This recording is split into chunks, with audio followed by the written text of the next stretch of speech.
Welcome to Chengdu. Here we are in the capital of Sichuan. We're in a little district, a little neighborhood called Niushiko that is known, oddly, for its hidden pockets of deliciousness. One of these places is called Auntie's Private Dumplings, and we're in the middle of a truly residential district. But you'll see right there, that's the clue we're looking for. It says mysterious unit. That's the clue. 阿姨，你好。叶姐你好，早上好。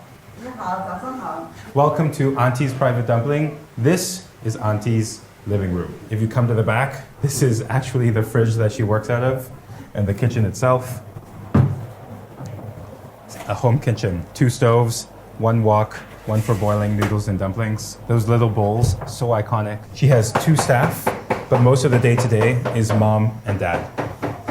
Because they actually live here. That's their bathroom. And that's their bedroom.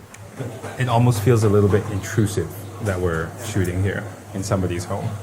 After she left her dumpling job at a very, very prominent dumpling spot, she's thought to herself, why not just make dumplings at home and sell them to people? The pork here is lean pork with a little bit of spiced water. So one of the Sichuan techniques is to soak things like ginger inside of water, which helps get rid of a little bit of the gaminess of the pork itself. You can see how smooth that final filling is.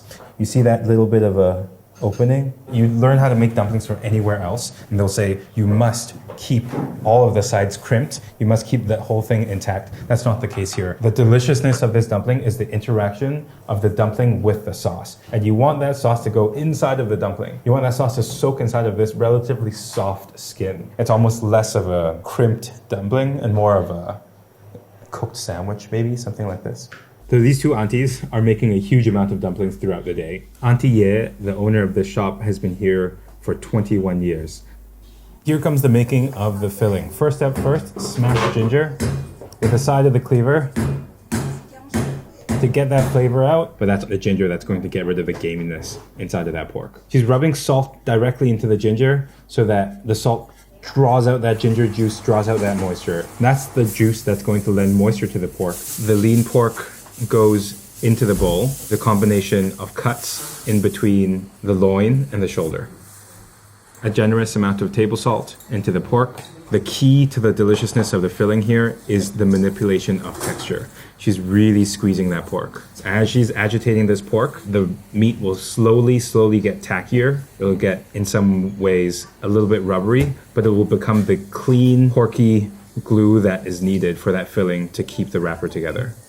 With hand as filter, the ginger water goes in. That pork, like a sponge, is going to soak up that ginger water. As she's moving, you can see those protein strands extending. You can see little spiky strands coming apart. Auntie says the filling must be mixed in one direction. And this is actually a little bit of intergenerational knowledge that is shared in many, many different parts of China. The idea here, obviously, is that she wants to extend those protein strands as long as possible. If you're mixing in 2 directions, you end up risking breaking those strands of protein. Something that's smooth might not be so appealing in many other contexts, but in the dumpling context, where it's sandwiched between dough, it makes all the sense in the world. There's no sesame oil, there's no garlic, there's no cabbage. It is just an expression of pork and its flavor and its texture.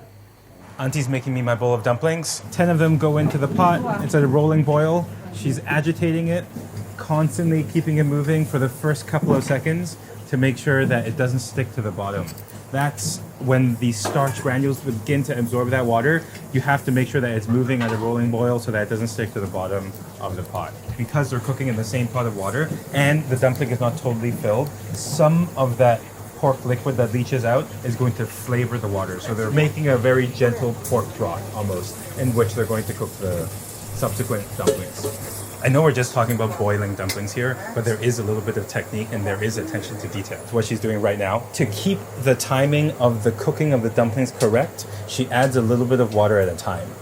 My grandma taught me how to make dumplings in the exact same way. After you add the dumplings, water comes to a boil, add a little bit of cold water, that brings the temperature down again, and theoretically, you're supposed to do this 3 times in order to get the dumplings to fully cook. Of course, now having been a chef for a little while, the cooking time of that dumpling is totally dependent on how much hot water there actually is, how much cold water there actually is. But the fact of the matter is that this is a reliable folk way of keeping time of cooking dumplings. She's looking for the skin to be shiny, and she wants the edges of that skin to be a little bit translucent. That is the sign of starch fully gelatinizing. She's getting rid of the water, draining it really well, back and forth, and here comes the seasoning. First, this thickened sweetened soy sauce. Second, the minced garlic. Third, chili crisp. Chili oil.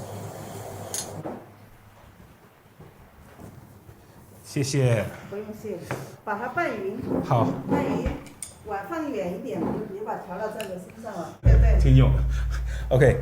Here's the thing with 中水饺. At the minimum, 3 layers of flavor in terms of the sauce. Number 1 is the chili oil. This chili crisp, she says it's cooked at about 300 degrees. There is, at the minimum, chili flakes, sesame seeds. Really important to not forget where 中水饺 is actually the garlic and the minced raw garlic. Some places like to have minced garlic with a little bit of rapeseed oil. Here, it's water. On the bottom is a 腐制酱油, the modified soy sauce. Everyone that makes this dumpling has their own secret recipe, but usually it's something to the effect of slab sugar, brown sugar, the soy sauce, usually some sort of red soy sauce or slightly sweetened soy sauce, darker in color, and then it's fortified with a huge amount of warming Sichuan spices, Sichuan peppercorn, cardamom, long pepper, fennel, so on and so forth. It really depends on the store, but this is one of the things that she really insisted we don't get the recipe or we don't film. I am a huge fan of this interactive element of bringing the flavors all together.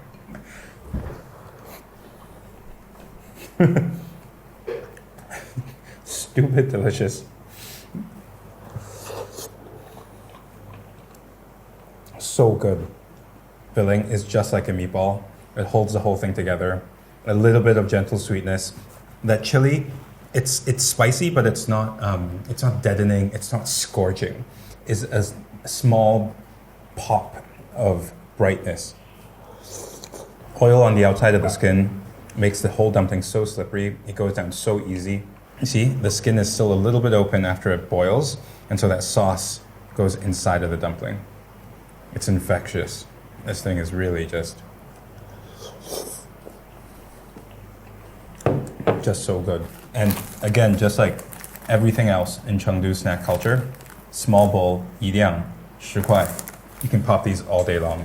She opens in the morning. Some people come for breakfast, but she's open all day. So people come for lunch. People come for the snack in the afternoon. The smoothness of the dumpling skin is mimicked by the smoothness of the meat in the middle itself. When you pop this in, it's just one slippery bite. Just one cohesive pop of spice, sweet, savory, salty. This might be one of the first times we've shot and I've finished the entire portion of something the first time it hits the table. It also is like eating at your auntie's house, watch a little bit of television, talk a little smack.